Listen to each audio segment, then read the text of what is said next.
Assalamualaikum warahmatullahi wabarakatuh. Shalom, Om Swastiastu, Namo Buddhaya, Salam Kebajikan. Perkenalkan, nama saya Elena Melanda Seren dengan NIM 2308031020009. Saya dari Prodi D3 Administrasi Keuangan, kelas Sekuritas dan Portofolio A. Di sini saya akan menyampaikan ulang materi dari kelompok 4, yaitu mengenai manajemen portofolio 1. Pertama-tama, kita akan membahas mengenai latar belakang manajemen portofolio. Dimulai dengan diperkenalkannya teori portofolio modern oleh Harry Markowitz pada tahun 1952. Teori ini menekankan pentingnya diversifikasi untuk mengurangi risiko pada investasi. Manajemen portofolio ini merupakan rangkaian keputusan dan langkah yang perlu diambil oleh setiap investor, baik perorangan maupun institusi. Terlepas dari pendekatan yang digunakan, apakah aktif atau pasif, portofolio tetap perlu dikelola dengan baik. Investor harus memperhatikan hubungan antara berbagai jenis investasi yang dimiliki dalam portofolio mereka. Hal ini berguna untuk membentuk portofolio yang optimal dan mencapai tujuan investasi yang diinginkan. Manajemen portofolio juga dapat dilihat sebagai suatu proses yang terstruktur, di mana memiliki pemahaman yang jelas mengenai proses tersebut sangat penting agar investor dapat menjalankan aktivitas investasinya secara konsisten dan terarah. Berikutnya yaitu definisi dari manajemen portofolio. Manajemen portofolio ini merupakan suatu proses yang menyeluruh.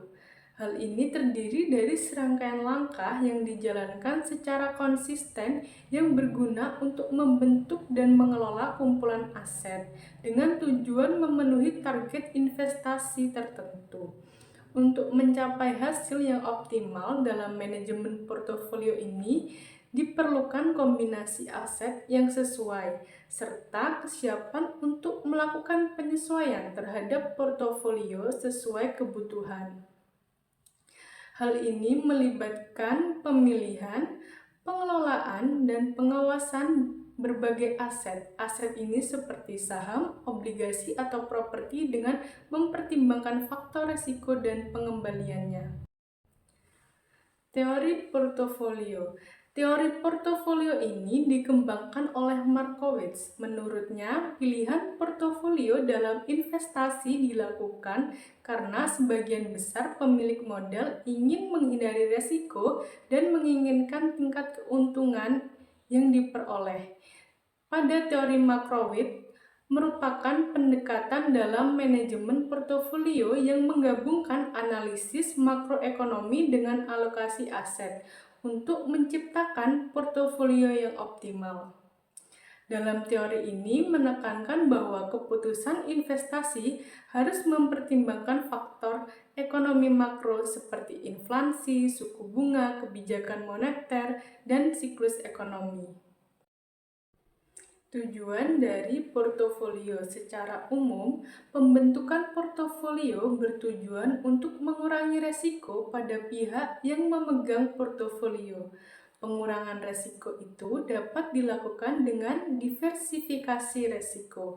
Selain itu, tujuan portofolio ini ada dua, yaitu yang pertama pada tingkat risiko tertentu berusaha untuk mencapai keuntungan semaksimal mungkin, yang artinya yaitu mengoptimalkan keuntungan dengan tetap mempertahankan tingkat risiko yang telah ditetapkan. Dan yang kedua, pada tingkat keuntungan tertentu berusaha mencapai risiko yang seminimal mungkin, yang artinya yaitu meminimalkan risiko untuk mencapai tingkat keuntungan yang diinginkan. Kedua tujuan ini mencerminkan upaya untuk mencapai keseimbangan antara risiko dan imbal hasil sesuai dengan preferensi dan profil investor. Yang terakhir ada jenis-jenis dari manajemen portofolio. Jenis-jenis manajemen portofolio ini terbagi menjadi 4, yaitu yang pertama ada manajemen portofolio aktif. Pendekatan ini melibatkan pemantauan dan penyesuaian portofolio secara terus-menerus untuk mencoba mengalahkan kinerja pasar. Investor atau manajer investasi akan melakukan analisis mendalam dan aktif membeli atau menjual aset untuk memanfaatkan peluang pasar. Yang kedua ada manajemen portofolio pasif. Dalam pendekatan ini, portofolio dirancang untuk meniru kinerja indeks pasar tertentu. Tujuannya adalah untuk memperoleh hasil yang sejalan dengan pasar tanpa melakukan banyak transaksi. Strategi ini biasanya memiliki biaya yang lebih rendah dibandingkan dengan pendekatan aktif. Yang ketiga ada manajemen portofolio diskresi. Manajer investasi diberikan wewenang penuh oleh investor untuk mengambil keputusan investasi tanpa harus meminta persetujuan terlebih dahulu. Sehingga manajer ini akan bebas untuk memilih aset, waktu transaksi, dan strategi yang dianggap terbaik bagi portofolio. Dan yang terakhir ada manajemen portofolio non-diskresi. Dalam pendekatan ini, manajer investasi hanya bertindak sebagai penasihat. Semua keputusan akhir terkait transaksi atau strategi portofolio tetap berada di tangan investor. Manajer hanya memberikan saran berdasarkan analisis dan juga kondisi pasar.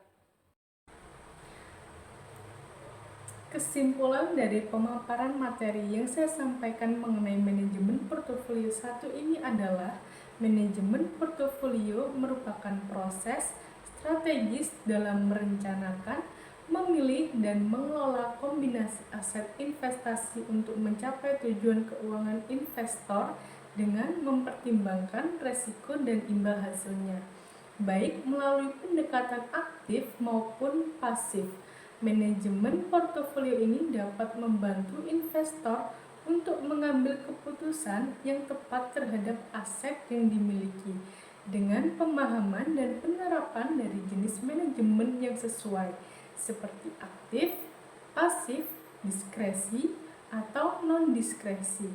Investor dapat mengelola risiko dengan lebih baik dan mengoptimalkan potensi keuntungannya, sehingga pada akhirnya manajemen portofolio yang efektif ini memungkinkan investor untuk mencapai tujuan finansial secara terarah, terukur, dan berkelanjutan.